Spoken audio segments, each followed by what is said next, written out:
labas. Ano ba yan? Mamaya na! Chelsea, hindi ko gusto ang mga pananalita mo. Sundin mo ang utos ng iyong nanay.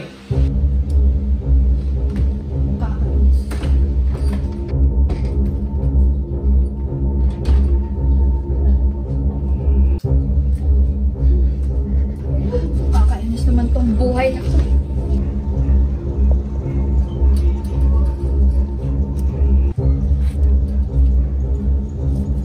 Pagod na ang galing eskwela.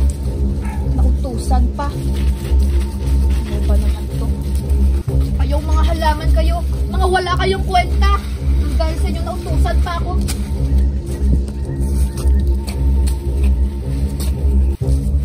Hoy! Bakit mo sinasaktan ng mga halaman? Bakit? Wala naman silang buhay eh.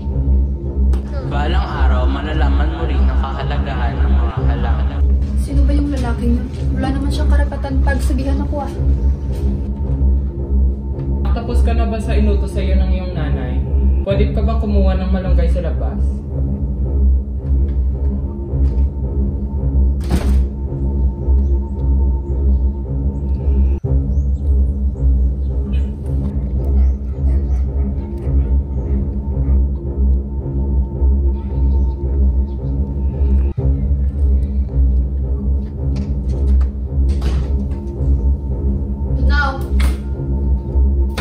Chelsea, hindi mo kailangan ihagis yan. Ang bastos talaga ng pag-uugali mo.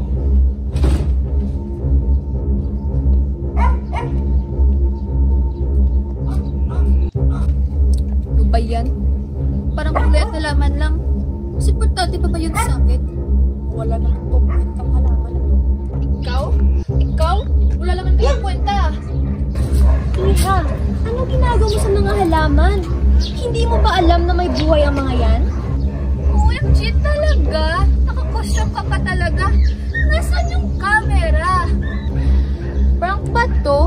Siguro, kasama mo yung lalaki kanina doon, no? Iha, hindi lahat biro-biro. Alam mo ba yung mga halaga ng mga halamang yan? Bakit ba ganito yung mga kabataan ngayon? Puro kayo social media. Hindi nyo malang pinapahalaga ng mga kalikasan natin. Ang dapat sa inyo, tinuturuan ng leksyon.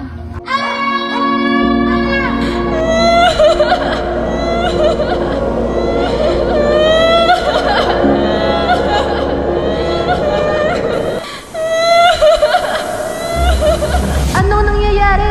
Bakit ako nandito? Inay! Inay! Tulungan niyo ako! Wata, pakawalan mo na ako. Nagbago na po ako. Namiss ko ng daddy ko. Maawa na po kayo. Ano ba naman tong si Chelsea? Kung saan naman siya naglalakwat siya? Ano ba nangyayari sa inyo sa halaman kayo? Ay, nasa na ba yung batang yun? Chelsea! Chelsea! Ang bata ka, pag nakita talaga kita. Chelsea! Chelsea! Ma, bakit anong nangyayari?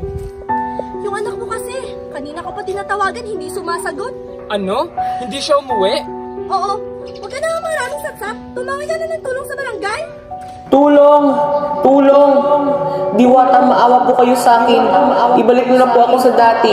Alam ko na po ang maling nagawa ko. Handa po ako magbago at tama ang mga mali kong gawain para sa kabutihang panlahat. At dahil natutunan mo na ang iyong leksyon, at alam mo na rin ang kahalagahan na pag-unawa ng ating emosyon bago gumawa ng isang bagay, dahil hindi natin alam na nakakapirwisyo na pala tayo sa ibang tao o sa mga may buhay.